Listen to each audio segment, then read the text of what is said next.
News out of the state capitol, where we are learning more about the state layoffs. A news conference going on right now. Let's hear what they have to say. The final number is 6,000. Yeah, 6,500. 6,560. Correct. That's the number of layoffs that are in the plan the governor will submit to the legislature tomorrow. Layoffs and position eliminations. Could you break that down? Some of those layoffs, positions, retirements, that type of thing? It's all broken down for you in the document. No, I looked at the document. It's not clear. It says 4,300 and some odd change retirements and layoffs. How many retirements? How many layoffs? Right now, it's because let me explain. Right now, it's approximately 500 of those are retirements, and the remainder are layoffs. However, many of the people who have received notice for layoff will be eligible for early retirement and will elect to take retirement in lieu of layoff. So that the breakout between who is retired and who is laid off won't be known for a period of weeks. It'll be weeks before we know the answer to that. Have all of these layoff notices gone out, Ben? No, that's why we haven't released all the programmatic details of the plan. We've been working very hard. We have to get those out. Quite a number went out yesterday. Quite a number are going out today, and some others will be going out first thing in the morning. And we're endeavoring to have as many as possible of the individual notifications out before the plan is delivered to the General Assembly tomorrow. And in the few cases where we're not able to make individual notification, we're making, a group notification or general notification so that the people impacted by this plan hear it from us, not from you. Can I just, hang on one second. Can I just let me, Tom, hang on one second. I just want to clarify one thing you just said. Not an early retirement. There are people who will retire earlier than they otherwise might have. Okay, but not as a result of an early retirement package. How do you determine how many people are going to be laid off per agency here, as vis-a-vis, the services that will be impacted here, and the people will be impacted? Well, that's been the whole process that we've gone through since this legislation was enacted during the special session.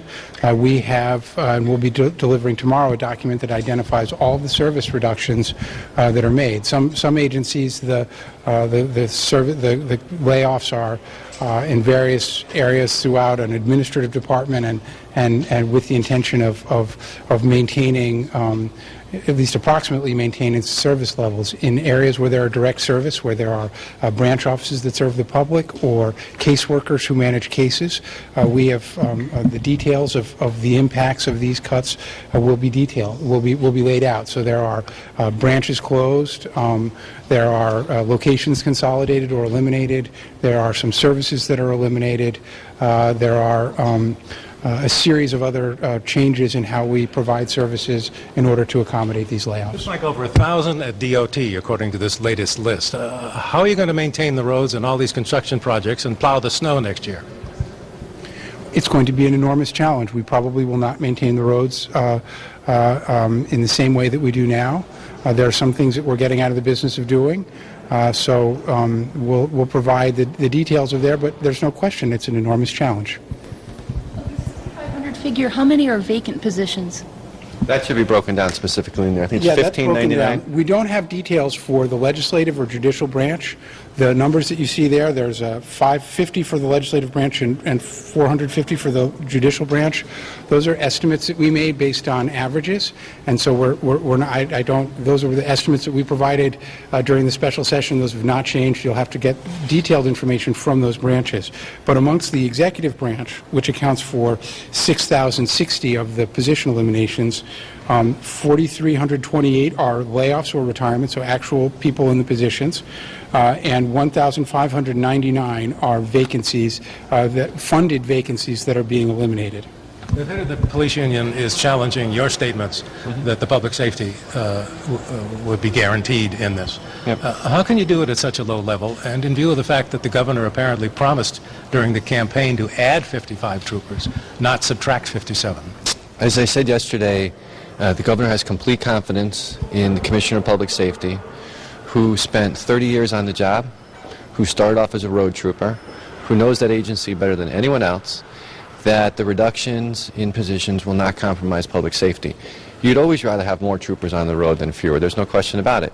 But the state is facing its worst fiscal crisis in decades, and there are very few options. What about these special units that are going to have to be? You said yourself yesterday that some people are going to be driving patrol cars who haven't been doing it. That's the only place where you can find those people who are in those special units, like tracking down sex offenders and other perpetrators. And there's no question that there will be people who will have to be moved around. In every agency, resources are going to have to be reallocated.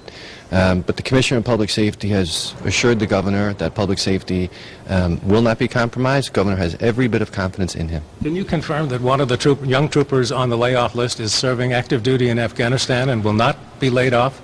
That's why there was a confusion between the 58 and 57 number yesterday?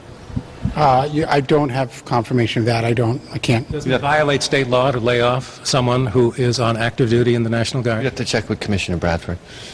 Where do things stand right now with the discussions with CBAC?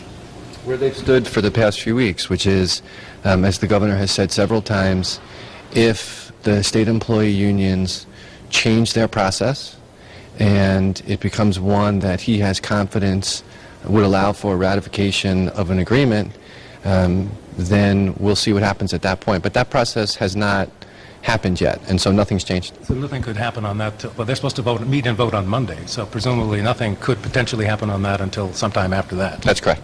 Roy, can I go back to when you talked about some people may retire, some people who are eligible to retire now may retire earlier than planned? I'm sorry, I couldn't hear everything. Are you saying that there might be some incentives offered? No. What I was clarifying was that, in fact, that's not the case. That there might be people who choose to retire earlier than they otherwise might have. But no, there will not be any incentives to do so. They're getting out. They're not being offered to get out. They're Correct. getting out because they think it's their own choice, the best thing to do. Correct. So the list that you have, the dollar amounts, are those only for the position eliminations, or those also include the program cuts, even though we haven't been told about the program cuts yet? No, that is the second is correct. It includes the entire cut to the agency, and we'll be providing the program-by-program detail on that tomorrow. But it does, as you can see at the bottom, accomplish the $1.6 billion in savings from that, and that. I don't have, I couldn't tell you off the top of my head the breakdown between how much of that is directly related to personnel eliminations and how much is related to other types of program cuts, but it's a significant portion is related to the personnel cuts, and in some agency it's all of it. So the process. The state of Connecticut, Ben, can All right, you've been listening live as some of Governor Malloy's budget representatives are talking about the state layoffs. Of course, we'll have much more on that story tonight coming up on News 8 at 5. Right now,